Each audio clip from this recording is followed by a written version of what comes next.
integrity around those. I'm asking for sufficient openness and humility to just get into this pair of glasses, this frame of reference, this new paradigm, this new map, based upon relationships, not schedules, based upon principles, not values, based upon leadership first, then management, based upon a compass, and then a clock. Let me show you a practical way of doing this. Would everyone write down on your paper, what to you are the first things? What are the first things to you? What are the most supremely important things of your life? Things speaking in a generic sense, people, relationships, family, health, integrity. What are the first things? Just list 5 or 6.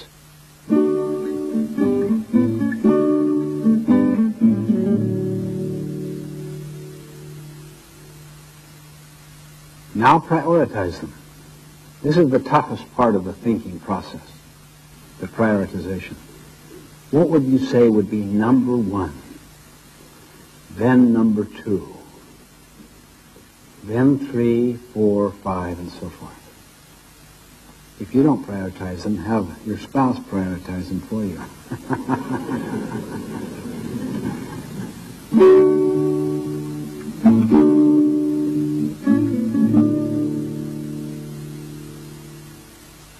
Now, I want you to answer these 2 questions. I want you to think of one activity that you absolutely know that if you did it superbly well and consistently would produce marvelous results in your personal life. Then do the same thing for your professional or work life. One activity that you absolutely know that if you did it superbly well and consistently would produce marvelous results. In other words, help to secure those first things you've identified. One activity under your personal, one activity under your work or professional life.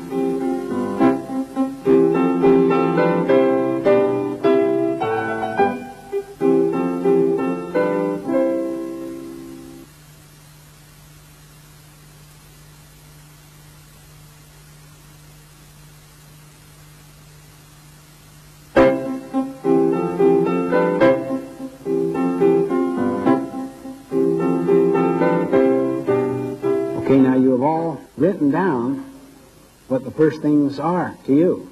And you also have written down what is one activity in both your personal and your professional life that you know, if you did it superbly well, that it would have marvelous results.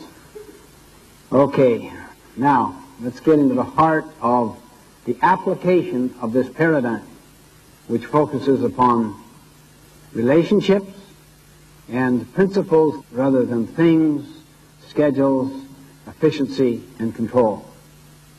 I need a volunteer. How would you like to consider that? You'd come up here, please.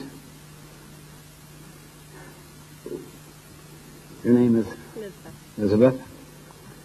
Thank you. Good to see you. Elizabeth, you've got... Oh, you hold this. Very, very busy life, right? I do. You have a work life? I do.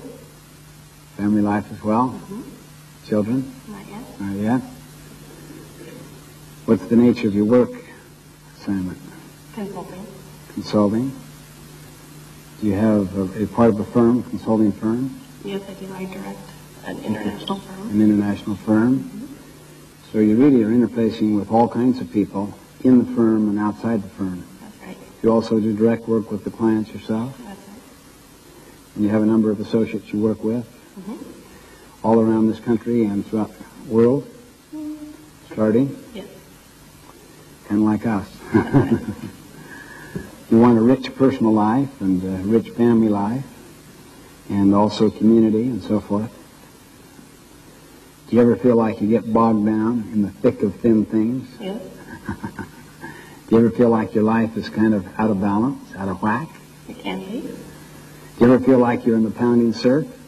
Mm-hmm. You know, where you just have one big wave after another knock you down, you stagger back, and then here comes another wave, and then another one knocks you down to where it just kind of beats you up? Mm-hmm.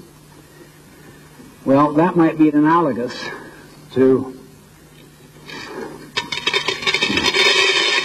all these little, small things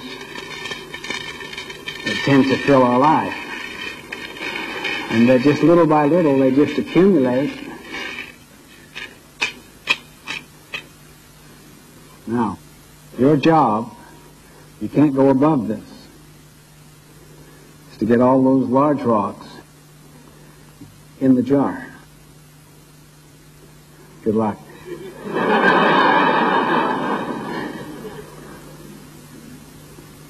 I'll describe each of the rocks as she puts them in. What's that one called? Q2. Planning, preparation. Right.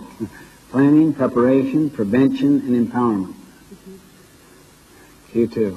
That which is not urgent but important. Right. Am I picking these up in any order? Any way you want. You want to get them all in there because they're all important. Can I move a little bit? Well, you have the little rocks as they are now, but you can't go above this. Okay. Can I put this down? Sure.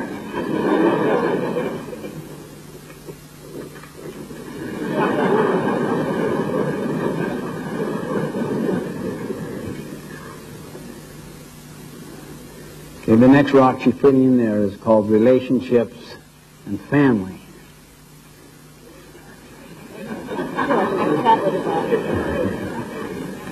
She's trying to make it so she can get them all in there.